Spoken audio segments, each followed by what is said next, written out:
Well, hello, welcome once again to Pale Blooms and Beyond. Thank you for joining us today. If you do like the programming you see here and the musicians and artists I visit with, please be sure and hit the like button and also subscribe to the channel. John Dawson Reed is an English singer, songwriter, and guitarist who released a couple of albums in the mid-70s. John's first release, A Friend of Mine, came out in 1975. The title track was written about a friend who suffered from muscular dystrophy. The following year, in '76, came the album Read On. Both albums were released on Chrysalis. There were a trio of singles in the mid-'70s and another in 1984. From 1976 to 2005, John worked in a business partnership in marketing. Then a couple of things happened. Singer-songwriter Michael Johnson posted an MP3 of A Friend of Mine is Going Blind on his website, and remastered versions of the two Chrysalis albums were reissued on pristine audio. And after almost 30 years away from the business, John released his third album, Now, Where Were We, in 2005. Since rekindling his muse, two more albums have appeared, 2006 Rough Cuts and 2012's One Life.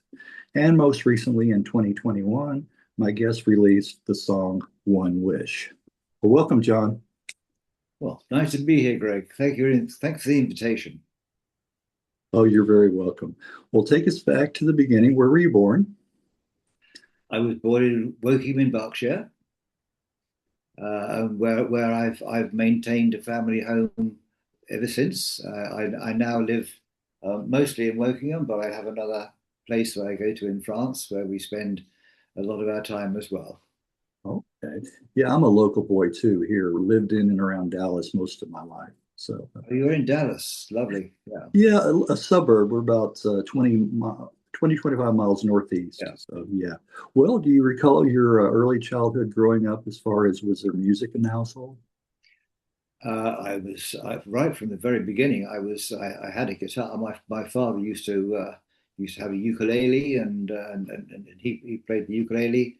My grandfather before him played the piano in the pubs around London, and he worked in a hotel. He worked in the Dorchester Hotel in London, but he played the piano in the pubs, and I think so. It was in the blood. So when I was at school, I had a duet with a duo with a little bloke there. We were both called John, and we played Catholic clubs and things like that. And eventually, I started to write songs. I wrote songs initially in my teens for the gentleman who was the title track of my first album, A Friend of Mine is Going Blind. His name was Graham, and as you mentioned in your intro, he had muscular dystrophy, and I used the analogy of A Friend of Mine is Going Blind to highlight his fight against muscular dystrophy. And unfortunately, he left us for 10 years after I started writing it, which is why I dedicated the album to him. Right. But My grandmother, I just wanted to insert, my grandmother worked for the Dallas or local muscular dystrophy association for years, and then she contracted it. Isn't that really, ironic? Yes, that yes, is ironic. yeah, Yes, yes. yes.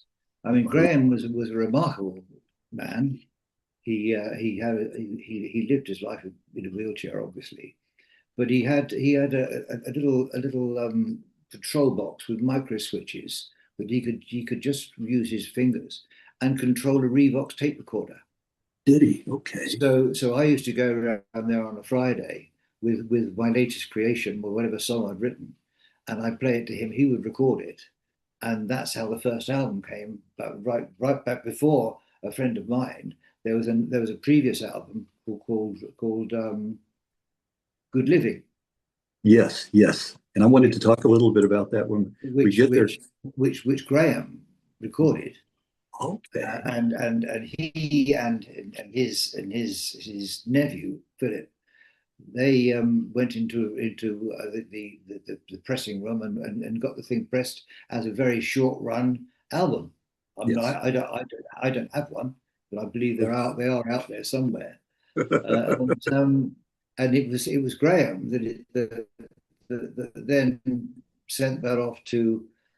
We had a, a TV program at the time called Opportunity Knocks. Oh, right. It was Yes. hosted by a gentleman called Huey Green, and they sent it off to Opportunity Knocks. And as a result of that, I had an invitation to go and see to Opportunity Knocks, and they sent me a contract, which was a bit onerous. So I contacted the only person I knew in the business, which is a chap called Guy Fletcher, Yeah. who I used to work with. My very first job at Working on Times, he was a photographer, and I was the advertising space salesman. So I went to him. He was already writing songs. He'd already written a song for Elvis Presley and various other things. Well, so he was a well seasoned songwriter. Yes. And he said, "Well, forget about that. We'll forget about this Opportunity Knocks thing. We'll do this, and we'll record you, and we'll get you on the road our way." And so Yes. that's how I came to be in the business, as it were. Right. Yeah. I had reached out to Guy Fletcher, and we almost scheduled an interview, but it fell through. I don't remember the reasoning behind it, but I had definitely been in talks with him about that Yes. before. Yes. Well, do you recall going back a little bit, one of the first singles or albums that you got yourself? That I ever bought for myself. Yes. Oh, I always like to ask that question if you can remember. well, the first albums that I ever really started to get into. I mean, obviously, I had the popular records and things but I mean, I was it was at the time of James Taylor and Michael Chapman. Do you remember? Do you ever heard of Yeah. Michael Chapman? Yes, yes, I have. Yes, I have. Yeah, and he was a great influence on my very early playing. Michael Chapman and James Taylor, Bob Yeah. Dylan, of course. Oh, yes. Yeah. Yeah, James Taylor recorded his first album on Apple. Yeah. Did he? Yes, yes, yes. Apple Studios. Yes, he recorded uh, Yeah. over there. Yeah. Yeah. So that I thought that was interesting as well. Yeah. Well, how about your first one of the first live shows that you attended that you went to?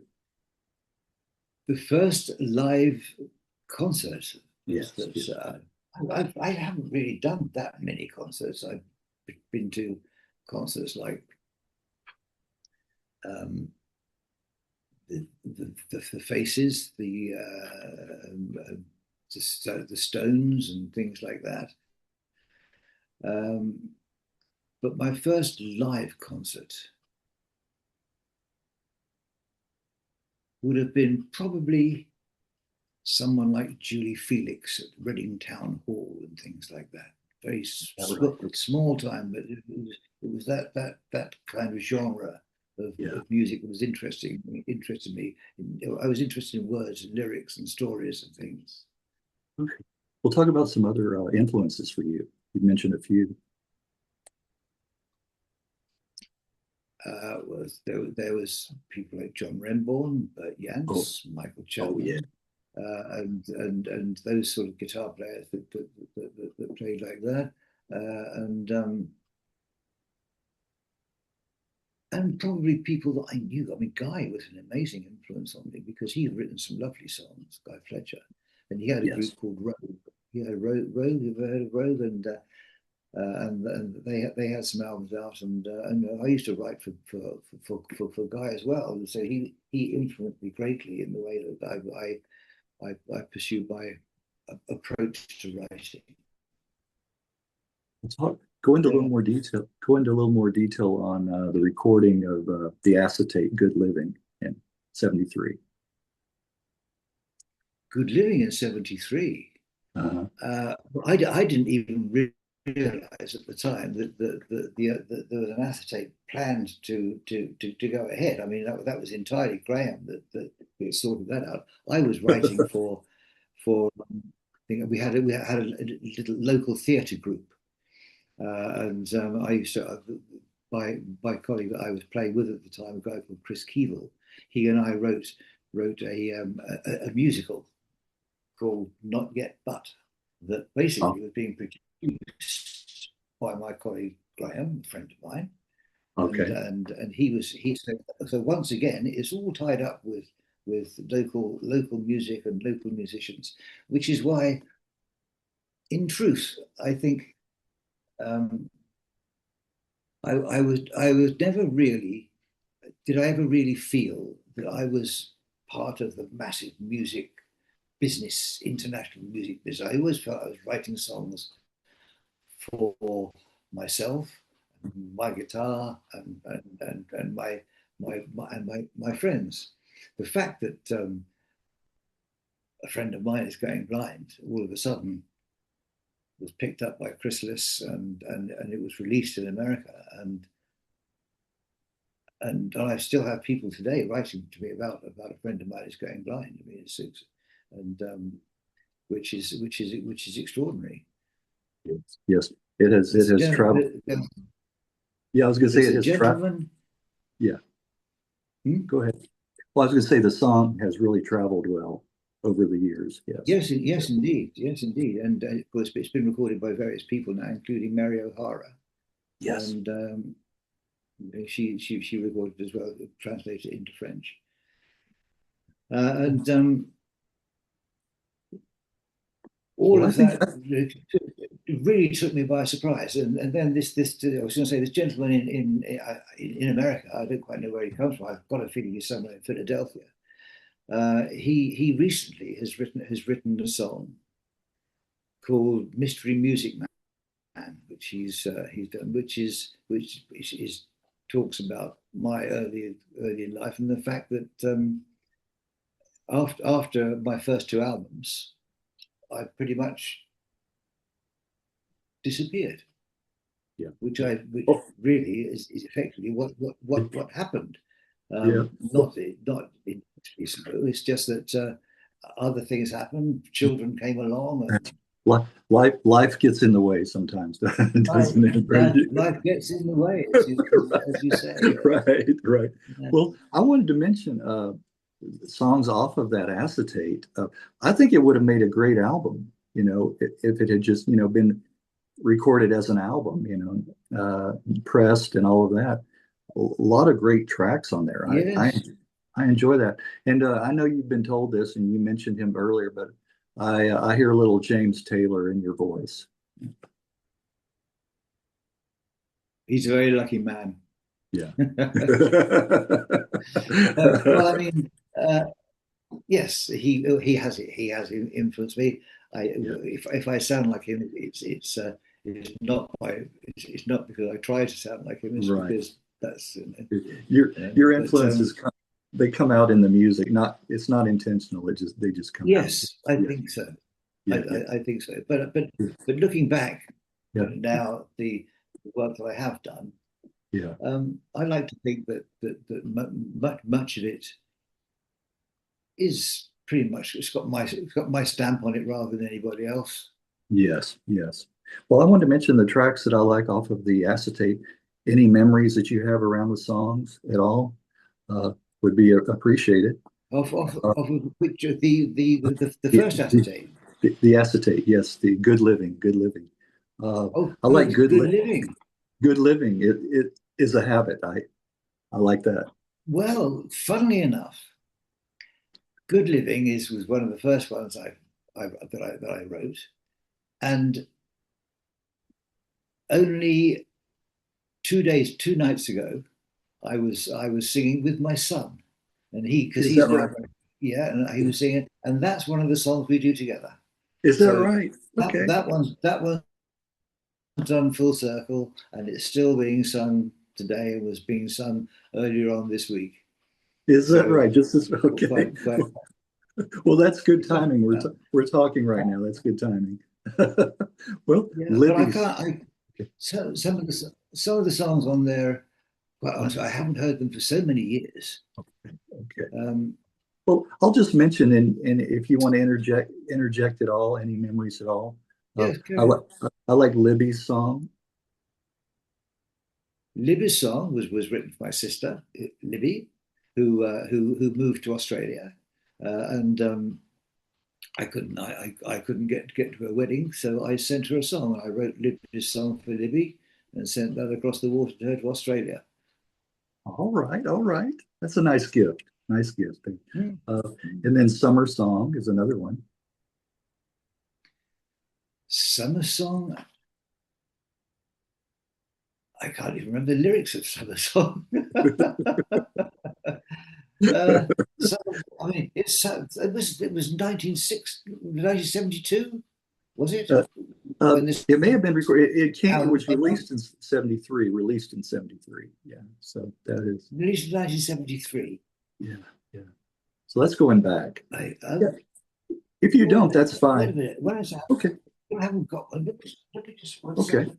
Okay. Right. I have got it. Oh, great. Okay. Ah, there we go. You do. Okay. Yes, yes. Amazing. Amazing. Oh, what a dream.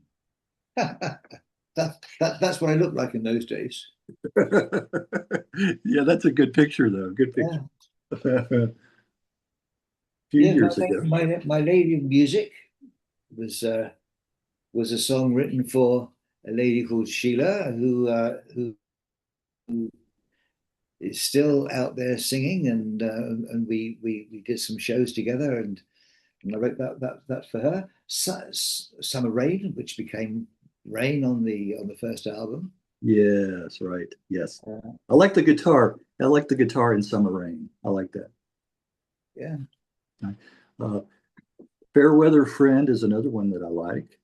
Um, Fair and Weather Friend was yeah, written for a friend of mine, and who would be coming and going. He eventually fell foul of the law and spent some time at Her Majesty's pleasure. uh, But he sort of came into my life, and then disappeared, and then years later came back into my life again, and I wrote this song at Fair Weather Friend because there was no great sincerity in right. in the relationship that we had. It was always all a little bit one-sided, and but he was, I liked him a lot, and yeah, I wrote the song for him. Yeah. Okay. In Well, fact, later in on Now Where Were We? yes. Yeah. There's there's a song um, called A Note from Inside, Yes. which is the second track on that album, and that was again written for the gentleman that I wrote Fair with a Friend for when he was spending time at Her Majesty's pleasure, Oh, and okay. awaiting to be released back into society. And this was the Oh, note he from wrote inside from in prison. in Yeah, prison. That's one of my favorites from the album. That's one of my favorites from that album too. well, Uh, that yeah. was written again for him. But yeah, Yeah. Well, roll I'll on the just day, mention let me out. real briefly my other three. The Boat That Takes Me Home, another nice The track. boat that takes me home. Yeah. Yes. How About It? For the boat that takes me home. Okay. How about it? Yes. Yes. You have to, yeah. Yeah. All the memories are coming flooding back, right? Yes. How about it? How about And then it? and then Extraordinary. I mean, you say these tracks, and all of a sudden I'm looking at this thinking, well, it wasn't that bad. I mean, they were. maybe that should. I mean, I it think could it still should be have been pressed. released as a proper album. I think it should have been. Yes, I think it. And then one last It track. still could be pressed. Yeah. I was being courted by a company called Cherry Red, who was Sure. suggesting Cherry Red Records, Yes. who, Yes. who was suggesting Oh, that's this could be released. yes. I think you should follow up on that. But Cherry Red is my go-to label. I get so many releases on Cherry Red, and a lot of them like that. That Really? like yes, yes. A lot of the hard to find. obscured releases, albums that kind of went Yeah. unnoticed at the time. They Well, do a lot of. my first two albums have been re-released on Cherry Red. Yes, that's right. It's a really A nice friend, label. They do a it. friend of They mine do. and Read On are both out there on the digital media through Cherry Red. Yes, they do a great job. And then I get a lot of various Yeah. artist compilations. That's how I found out about a lot of artists through their various artist Mm. compilations. They do a lot of that too. Well, we'll talk about how you got signed to Chrysalis. Well, that was again, I think through Guy Fletcher, we had compiled the list of songs we were going to put on the album, and Chris Wright, Chrysalis, as you probably know, is Chris Wright and Terry Ellis, Chris Ellis, Chrysalis. Yes, Chris. Yes. That was how the term. Chris Wright lived in Wokingham Okay. in a building called Tithe Barn. And Guy took me along to see Chris Wright, and I sat in his lounge, and he sat in his dressing gown, with cross-legged on the floor, and I played him all the songs, and he said, "That's it. This is for me. We'll progress," and so that's how I got with Chrysalis. And then, of course, it wasn't that much longer than that after that that I was in America meeting Terry Ellis and playing for him in Los Angeles. In LA. Wow. Wow. Well, I noticed Yeah. the original recording, a friend of mine was just called A Friend of Mine in the UK, but in the US and Canadian releases, it was changed to A Friend of Mine is Going Blind. Well, I have. It was originally A Friend of Mine is Going Blind. I mean, the song is called A Friend of Mine is Going Blind. The album Right. was called A Friend of Mine is Going Blind. Yeah. Somebody in their wisdom thought that was a bit of a doomy sort of title track Okay. for an album, so it was changed to A Friend of Mine. So, Okay. but I, all right. I had it it was backwards. everybody intended.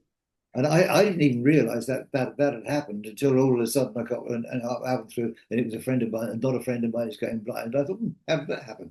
But Oh, okay. marketing. Okay. I noticed two different titles. Okay. Okay. Well, of course, the title track, is just a lovely song, and that was my first, encounter with your music was hearing that. And I still love it to this day. It's just a wonderful, wonderful song. So, Well, it's still a song that I'm saying. yeah, so heartfelt, it really is. Uh, I love the addition of the strings in it, you know. Well, Christopher Gunning, he was the musical director, and he did all the string arrangements and the orchestral arrangements, and he was a wonderful arranger who, of course, has written many songs, and is now he passed away, I think, 3 4 years ago. But he's written some lovely symphonies, and if you look up Christopher Gunning, his repertoire is immense. He wrote The Thief of Poirot, Oh, and yes. Wow. Superficial things. I like the horn in that.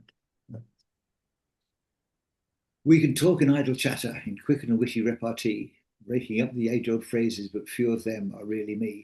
Well, that sort of set the scene for for that song, and because it was absolutely true, and we none of us are as we'd like us, and some of us, we struggle to project the people that we want, the person that we want to be. Right. Right.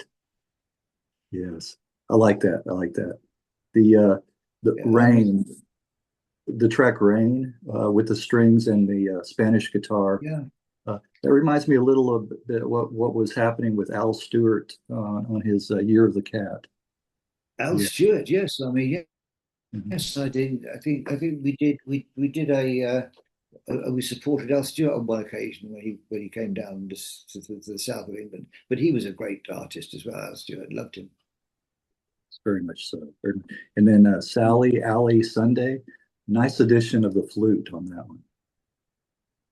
Sally Ali Sunday. Sally Ali, of course, means the Salvation Army. Oh, is that what it means? Okay. Yes, because the Sally Ali Army over in the UK means the Salvation Army, and the Salvation Army on a Sunday would Uh-huh. always have their brass band in the middle of the town, and they do a sort of a concert on the Sally Ali Sunday, and the family is free. I've Oh, taken a okay. day to visit the sea because Uh-huh. it's sort of it's a carefree situation. The whole concept of a Sally Alley Sunday is something where you've got no hang-ups, Right. nothing, No, just enjoy no, yourself. no worries, no Yeah. cares. Yeah, exactly. See, Who and here I cares? was thinking it was about a girl. I was thinking it was about a girl, Sally Allen. No, Sally Alley Sunday, Salvation Army. Family is Salvation. free to take it on a day to visit to the sea. If you leave just after breakfast, we're there in time for tea. Right, right. And then a couple of more tracks. It's been a long, long day. I really like that one. A long, long day. Yeah. Yes. You start to feel the strain. Yeah. Yeah, well, that was written during my time. I worked for Mobil Oil Company for a while. Okay. Sort of before I started, before I came and started releasing tracks, and that was typical, working for a big corporation, and it really wasn't the life that I would choose for anybody. But and so it's been a long, long day. Yes, yes. Ode to your work, working days. Well, Yeah, then a couple of singles were lifted from the album. A friend of mine, and then Sally Alley Sunday was the other single off of that, off of the album. Now you had a U.S. radio station tour to support the album, right? there were several US radio stations that supported. I can't remember the names of the radio stations, but certainly Pittsburgh had were great supporters of my music, and I did a record signing in one of the head shops there, and it was, for some reason or other, Pittsburgh, Washington, and Pittsburgh were my main sort of my where it seemed to be. I was getting most of the reactions from those sort of territories. Okay. I mean, I thoroughly enjoyed my time in America. I absolutely loved it, uh, Yes. and because I was sort of linked into a Jethro Tull tour Oh, were you? Okay. because Jethro Tull were on Chrysalis, and Yes. so when I came across to do my tour of America, I was following the Jethro Tull entourage around the country and doing sort of radio station concerts and things like that, which was lovely. And of course, it was a joy to do, a joy to see the country. I just wish I was able to spend a lot more time there. Yes. Yes. I saw Jethro Tull. Must have been a few years later. I saw them on the Songs from the Wood tour. Yeah, So that was a few years later. Well, yeah. well, back in the UK, how was it playing on the old grey whistle test with Whispering Bob Harris? Whispering Bob Harris. Well, that was great. I mean, it was that was before I went to America.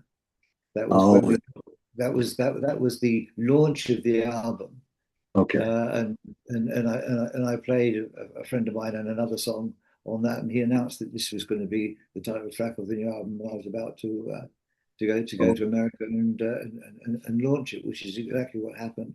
But since then, of course, I've seen Bob Harris a couple of times socially. oh, Uh, right. Yeah. Did, it's, did uh, did you nice to meet ever did you ever see remember Benny Hill, the comedian, right? Benny Hill. Did you, you of did you course. ever see his impression of Bob Harris? Can't say as I remember that. No, You wouldn't forget it.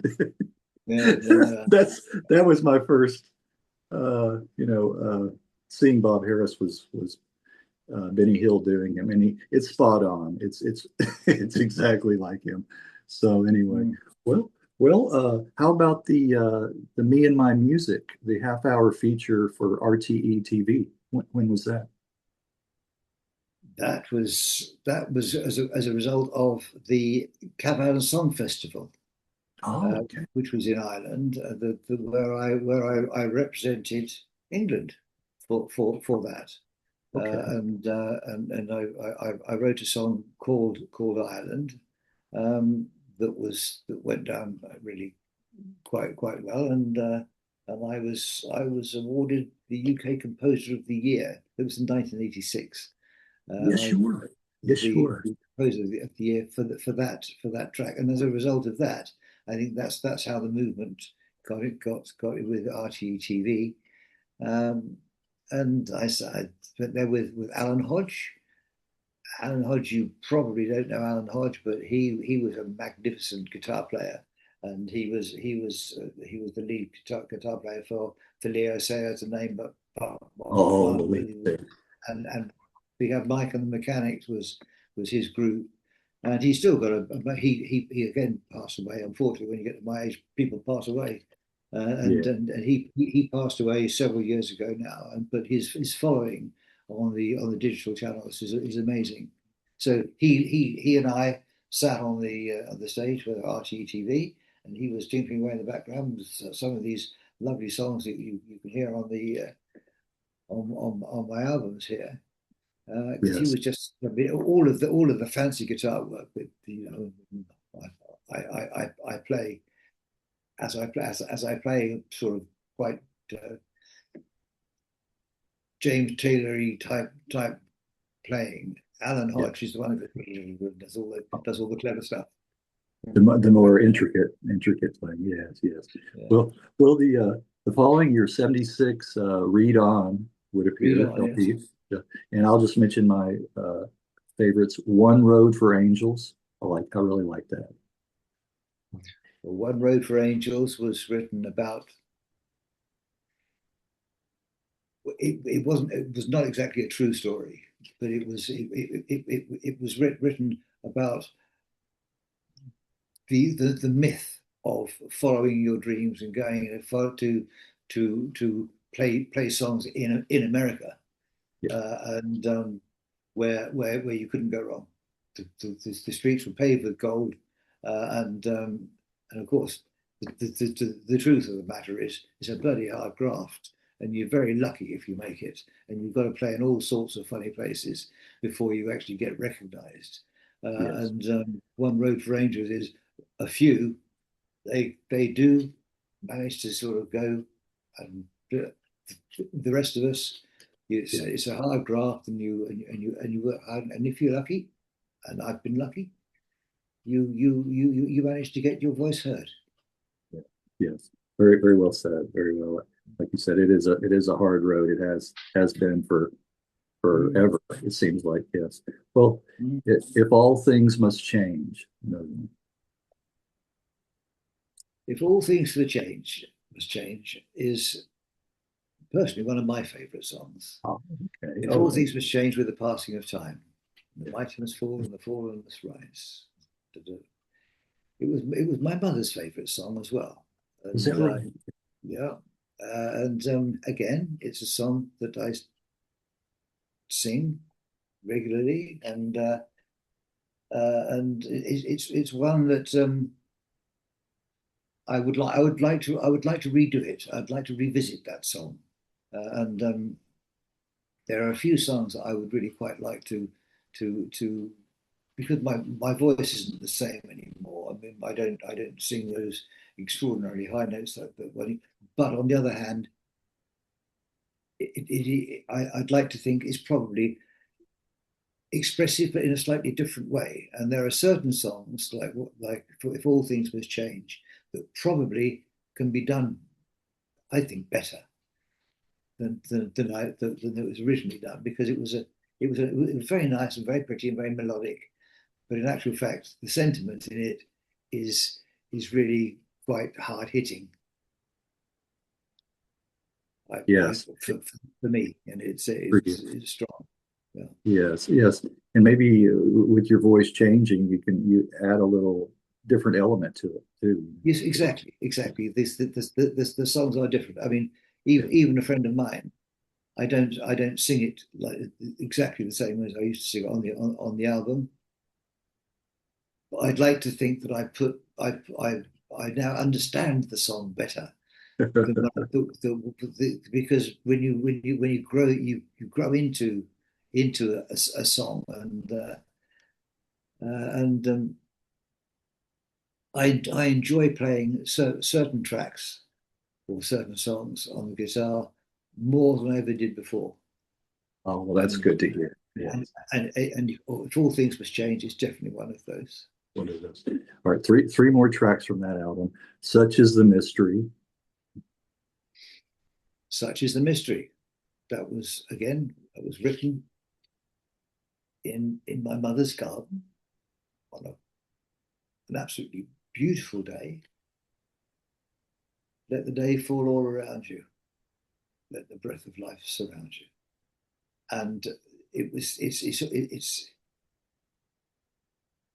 it could be construed as being semi-religious. You show to me all the world gives for free, and that you're talking to the greater being, whatever your religion may be.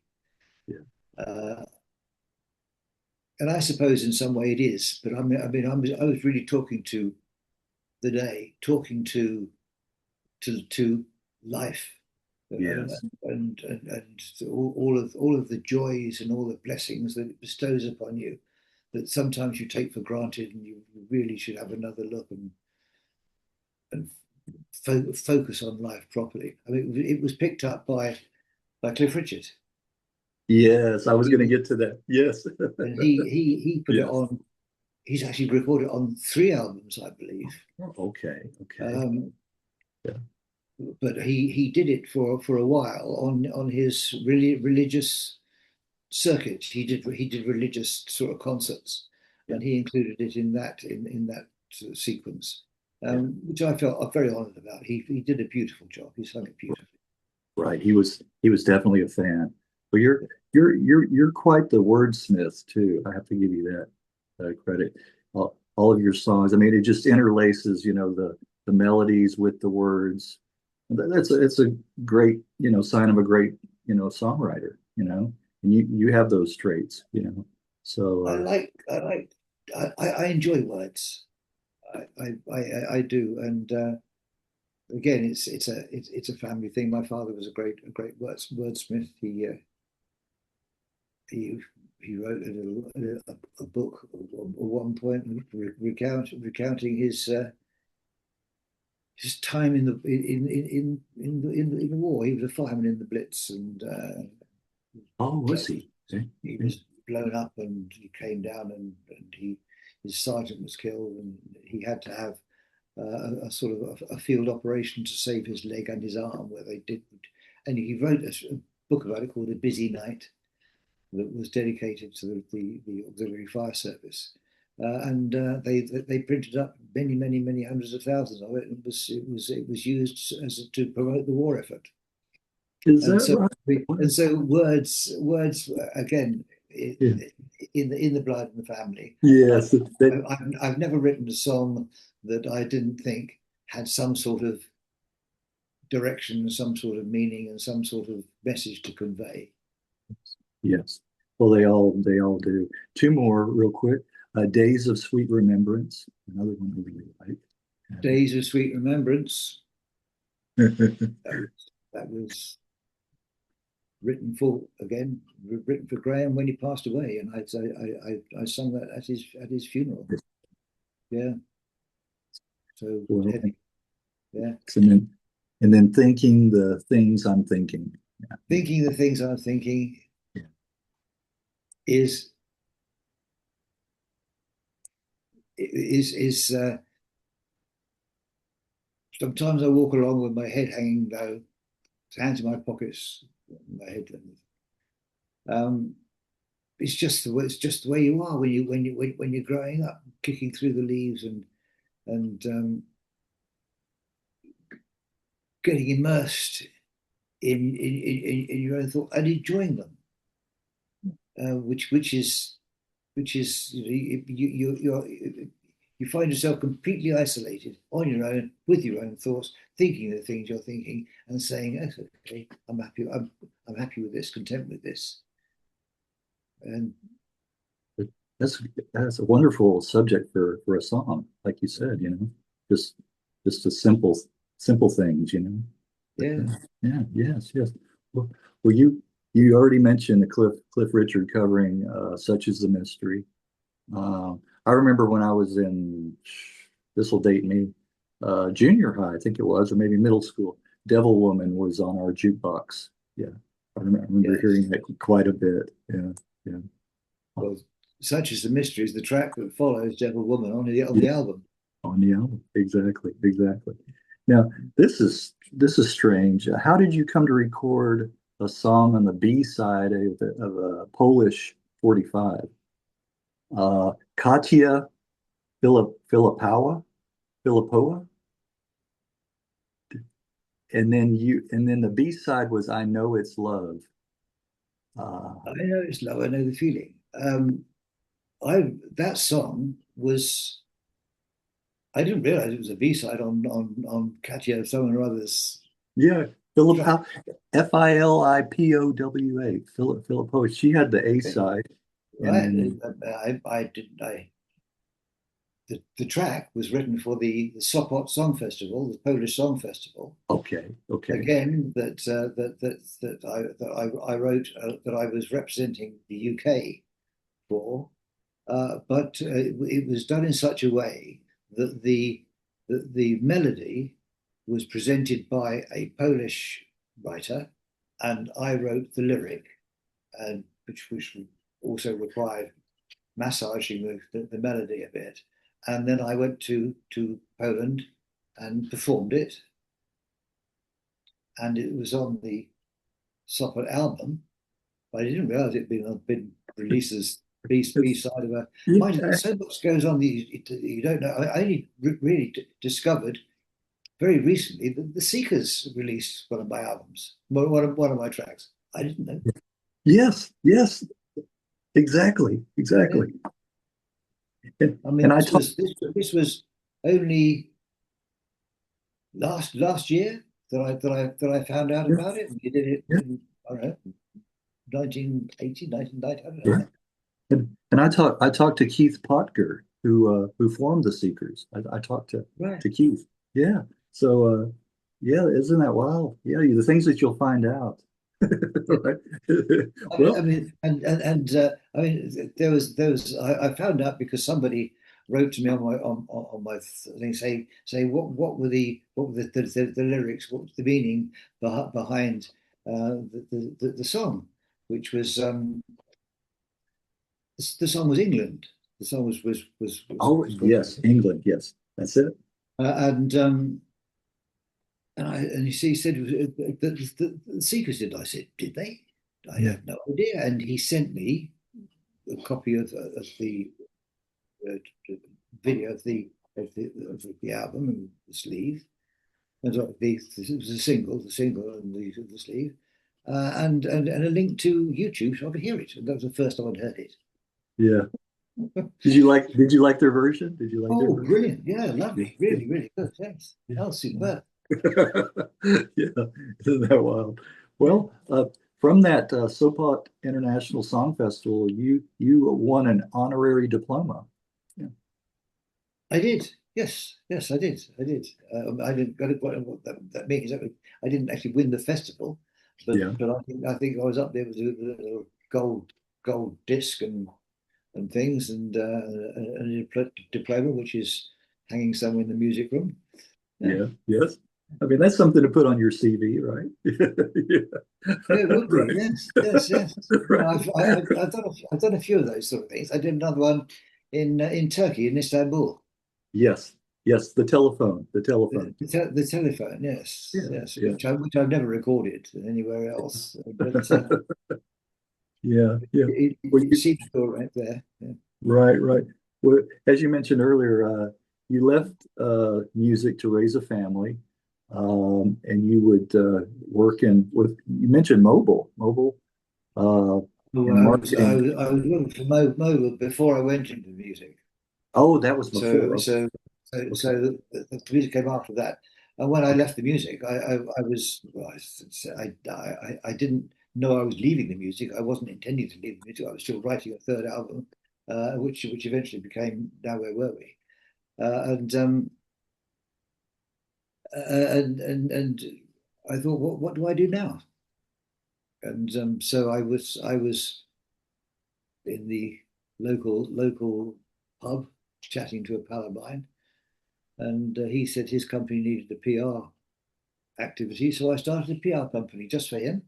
And all of a sudden, the PR company became quite big and became an advertising agency, and I took it on a partner, and we did that for many years, very successful, Yeah. and went on to other things. Yeah. Two.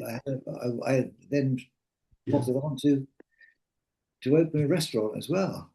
Oh, okay. That's right. Yeah, I Yeah, did read. I I, did read I that. opened a restaurant, and that earned itself a Michelin Bib Gourmand award A Michelin. Yeah. in its first Yes. year. So Yeah. that was also good. And all the time, of course, through all of this, I'm singing whenever I can, playing whenever I can, and writing songs whenever I can. Yeah. So Yeah. and my contact with Guy Fletcher and it was continuing and still does to this day. And that's how One Life came about. And because I was sending him tracks, and he said, "Right, it's time that we got these together and put another album out." And so that's been out there for now, I don't know, 12 years, I suppose. Yeah. Yes. Well, were you before that? You would return to music briefly in 1984 to record the single "I Am With You, Mary," with the B-side "Green Glass Boat," and the Yes, A-side was written in support of the women's peace movement. it was. It was indeed. And again, both of those tracks are on the Now Where Were We album as well. Yeah. But yes, it was because living in Berkshire, Greenham Common was not that far away. And all of the activity with the American Air Force Base there and silos under the ground with their nuclear missiles in it, the whole thing was horrendous. And so I wrote that in support of the ladies that were out there with their peace movement, chaining themselves to the fences and staying up there all weathers for all seasons, and they were quite extraordinary the way and they did to a degree change the face of the way we regarded our defense program and whether we should be doing everything we do. I mean, I know at the moment it's a very hot topic. We won't go into that, but Yeah, I was thinking that. at the time, Yeah. but at the time they were the protest movement, and I supported them, and that did quite well. That was got quite a lot of radio players, wasn't it, in UK. Yeah. Well, I'll just add this that I think it's time for a new peace movement today. Oh, So, yeah. oh, and quite honestly, I think it's coming. Yeah, I do too. I do Yeah, too. yeah. I do too. I feel very positive at the moment. I think that what's gone on in the world has galvanized the thinking, Yes. Yeah. and I'm very optimistic that the outcome will eventually be the right one. Yeah. I agree with you. I'm glad, we can just, only hope and pray and keep our eyes on the prize, as they say. Yes, And all that stuff. absolutely. Well, when was it that Michael Johnson put up the MP3 of a friend of mine is going blind on his website? When about? Again, I didn't I found out that he'd done it through I think his somebody very close to him, Cindy, someone or other. She I think she contacted me and said that he'd done it, but he'd already done it, and it was out a long time before I knew he'd done it. And he did a beautiful job. What a lovely singer he was. Yes, Yeah. yes. That sad of his passing. Yes. Oh, great loss. Yes, great. Yes. I mean, it was only through that I became aware of Michael Johnson, Okay. and then of course I started to hear all the other things that he'd done, and he's just an amazing artist. Well, how did talk about your discovery of pristine audio and how that inspired you to get back into music business? Pristine Audio, Mhm. a gentleman called Andrew Rose. He lives in France, and I was sort of fairly frustrated with the fact that I'd got my albums on vinyl, um, but I hadn't got them on CD. They weren't available. They weren't available on any sort of digital platforms or anything like that. So I did a little bit of trawling around and found that Andrew, in fact, lived not that far away from where our house is in France. Oh, okay. So we talked a bit on the telephone, and I got in the car and we went to see him. What a nice gentleman, and his lovely wife and son. And he used to work for the BBC Oh, did you? broadcasting, and he was I presume a recording engineer for the BBC. Moved to France and started a a company that basically sourced classical music, sort of discontinued classical albums that he then remastered and put them out on digital platforms. Oh, That okay. was that was what he did, and so I took him my my studio tapes, not the actual vinyls, but the studio tapes, and I said, "Can you put these on CD?" And that's what he did, and as a result of that, I had a digital presence. And having then got a digital presence, I could do the same again for Now Where Were We? And then I could do it again for Rough Cuts. And all of a sudden, I had a Yeah. proper sort of catalogue Cattle. Yes. of digital songs. Yes. Well, moving ahead to Now Where Were We? Released in 2005. Your song, your voice is still as strong as ever off of that release. It sounds like it was recorded, could have been recorded decades earlier, you know. But Well, some of them. yeah, Um, some of the work. I mean, yeah, songs like "Ship to Shore." I wrote with Les Reed, yeah. the great Les Oh, Reed, yes, yes. who What was the one with a girl on a motorbike, girl on a, it was a film. could go on He, a motorcycle.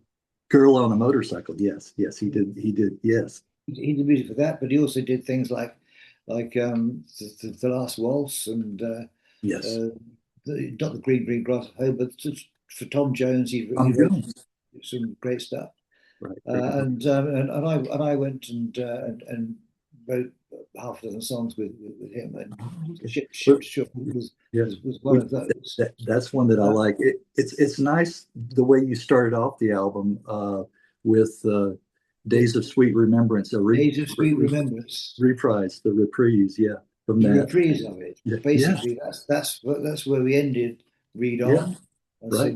we started out. Well, I'm glad you picked up on that because I Yes, was yes. I was I was quite happy with that, and Yeah, it led into new songs, yeah. and some of the songs on there we had recorded earlier, um, Yes.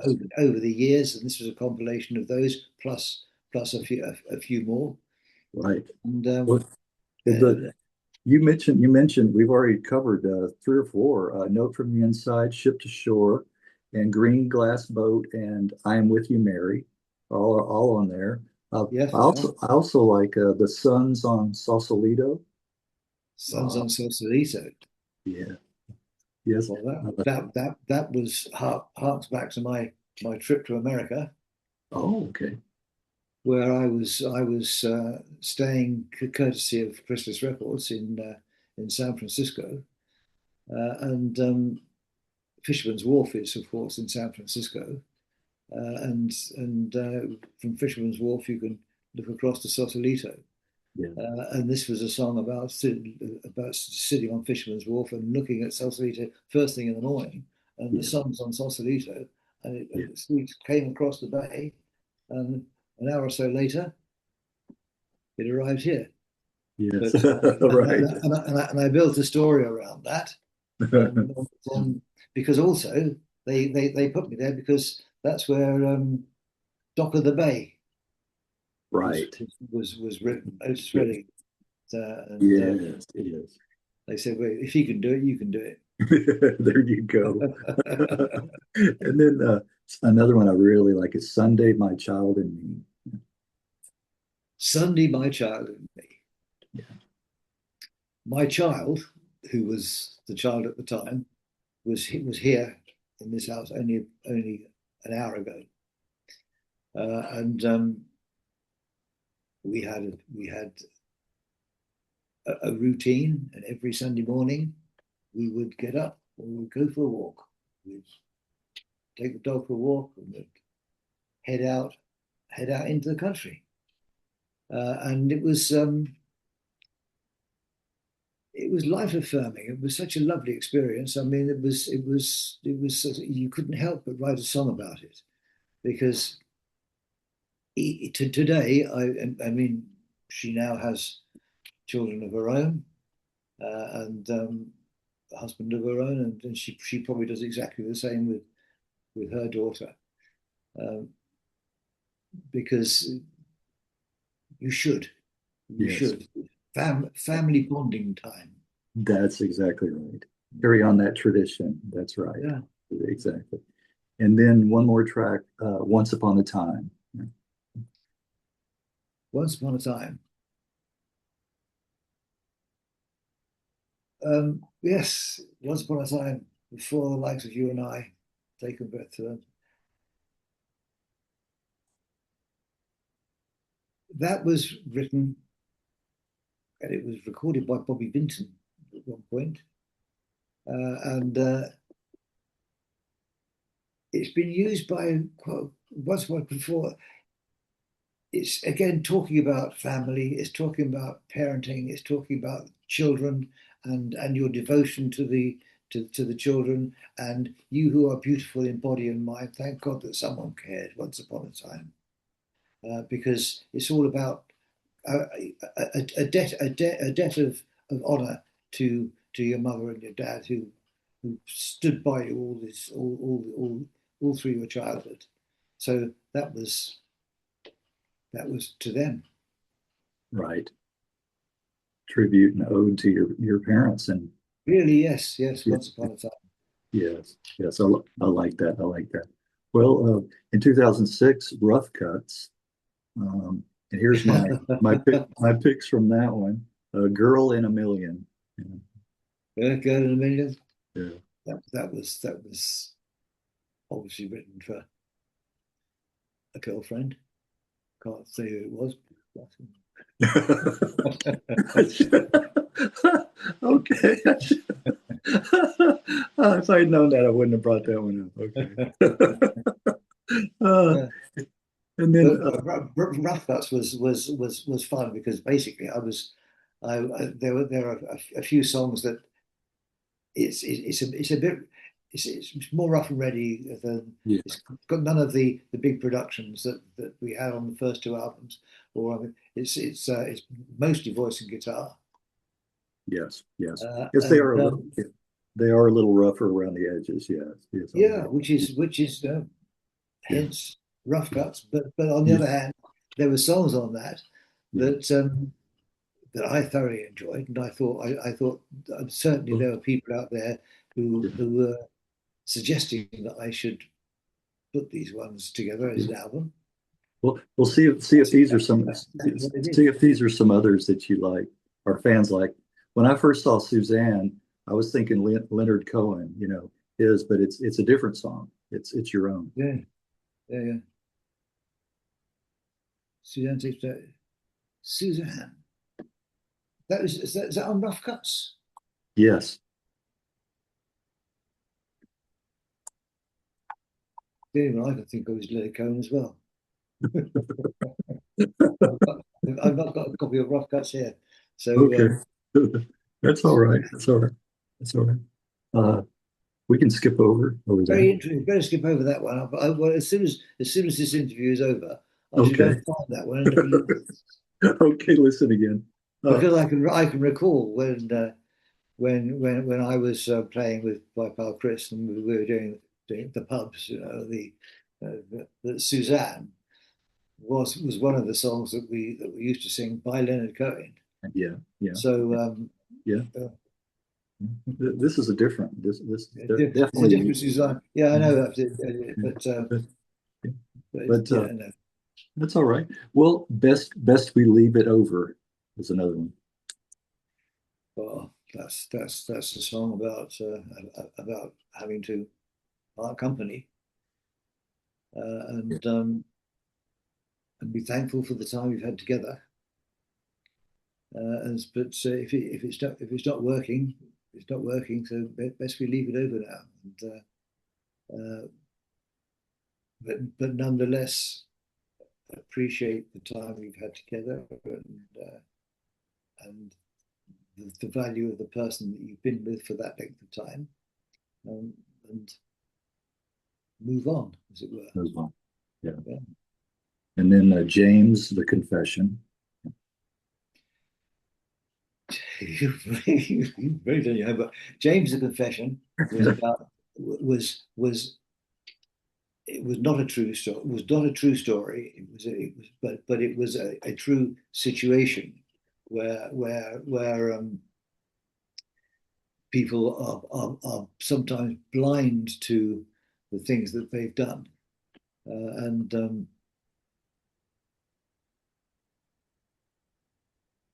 but when confronted with what they've done, try and blag their way out of it, as and not accept any of the guilt that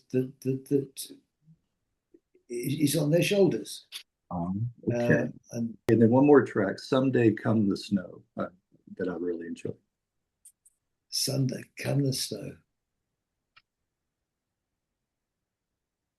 It's it's if you like preparing yourself for what lies ahead, and it's not always going to be easy, and there'll be rocks on the road, and someday come the snow, it might be nice, but you've got to set your stall out to make sure you're able to deal with what life's going to throw at you.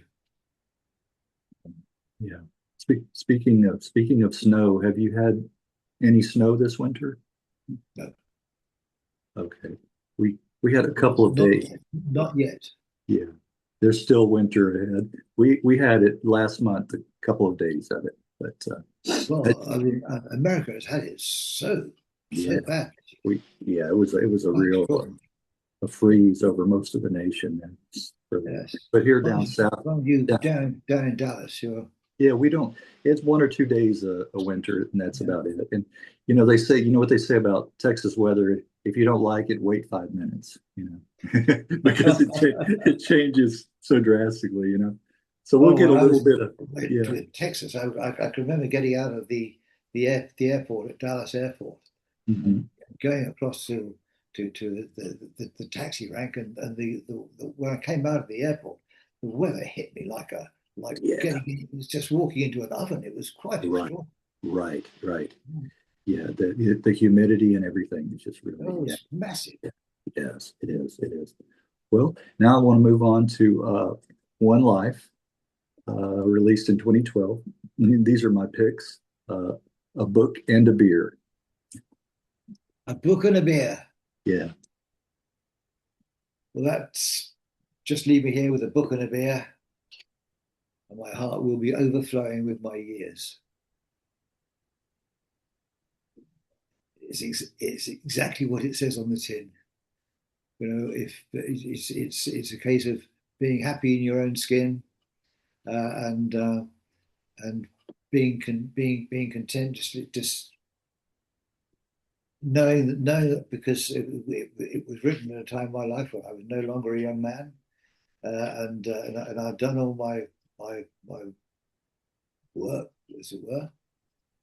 And this talks about, I can recall when I used to walk around these fields, and this was my playground, and this stream. But just leave me here with a book and a beer, and my heart will be overflowing, And you'll be happy. Yeah. and I'll be happy. Right. Right. Yeah. Yeah.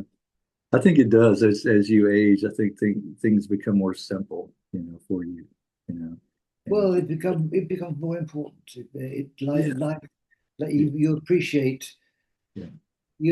what's So around you, yeah, and appreciate what you've done, and feel how lucky you are, and feel that, as far as I'm concerned, I feel that I've been absolutely blessed with with the good fortune I've had, with the reception I've had by to my music, and um, I've got a wonderful family, and at that stage in your life, all you can do is say thanks very much. It's great, and be grateful for the years you've had, and be grateful for the years to come. yes. Well said. Well said. Yes. After all this time, After all this time, um, after all this time, yes, this again is it's a love song, um, and it's suggesting that, having been apart from the person after so many years, it's all still there. You still feel it, and after all this time, I'm still feel the way I felt, and but life goes on. Again, it's I think I'm just an old romantic, really. yeah, yeah. I think most musicians are. I think Yeah, at their heart, I think they are. Yes, yes. Cold yeah. comfort. I like cold comfort. Cold Comfort. That's another song I sing currently as well. It's Cold Comfort, but the world still turns. It's if you like, it's giving such as purporting to give advice to someone who is gone through an emotional situation, that is ripping them apart, and you're saying, well, life goes on. It's cold comfort, but the world still turns, and tomorrow is a fresh day, a fresh start. Think again, and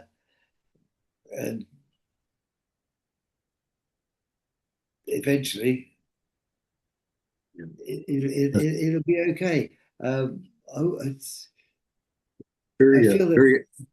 I should know these the reason for these songs a bit better. But in all honesty, when you write them, they flow,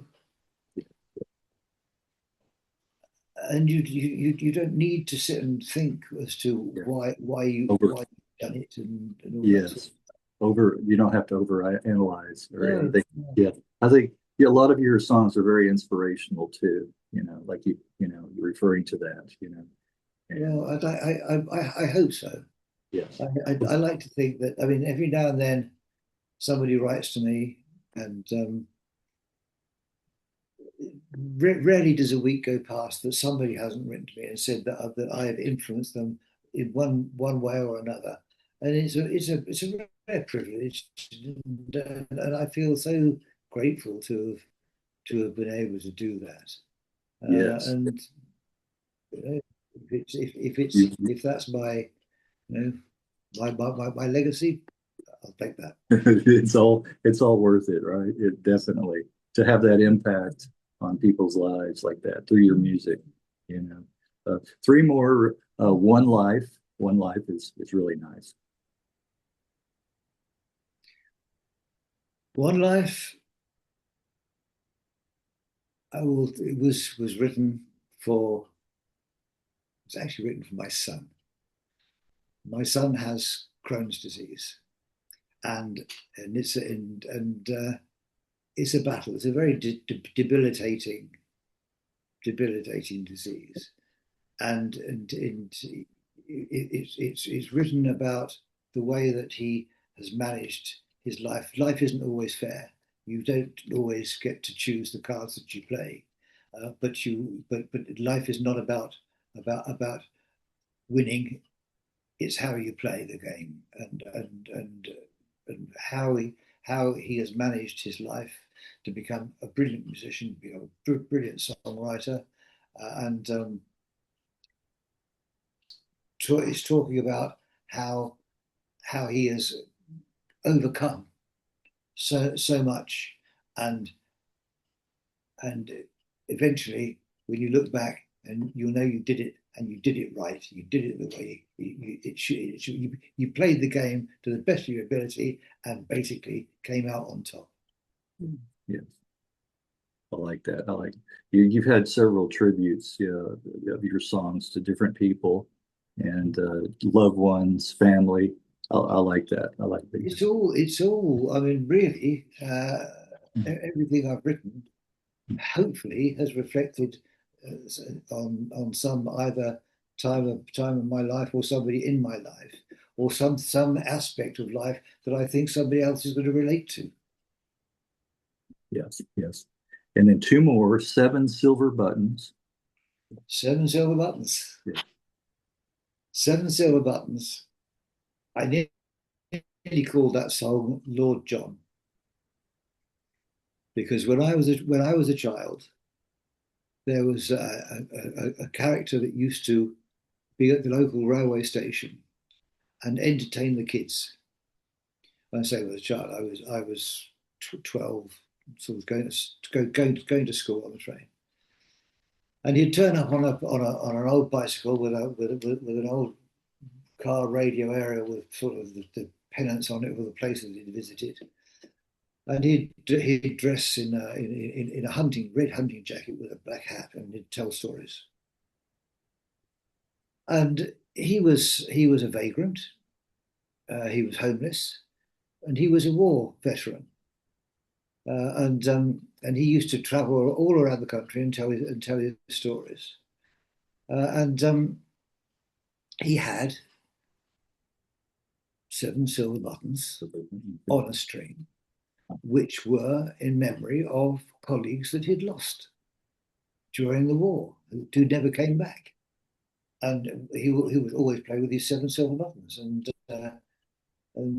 he was, in my eyes, a hero in his own right, because he was just doing his best to stay happy, entertain the kids. These days he'd be arrested, but those days, of course, you could sit outside and just chat to the kids and sing them songs and tell them stories. And that was Lord John. He would turn up in our town in May, stay until June, every year. That's nice. I like that. I like that. Wonder if he's hearing that song, where he is now. I'm sure he's passed on, but Oh yes, he's passed on. hopefully where he is, he's hearing that song. Yeah, I would like to think so. He passed on eventually. He was found in a makeshift sort of tent thing, beside a road in Henley, not far from where George Harrison was living, and he passed away in his tent overnight. Well, and then one last track, a second time, that I really enjoy. The second time is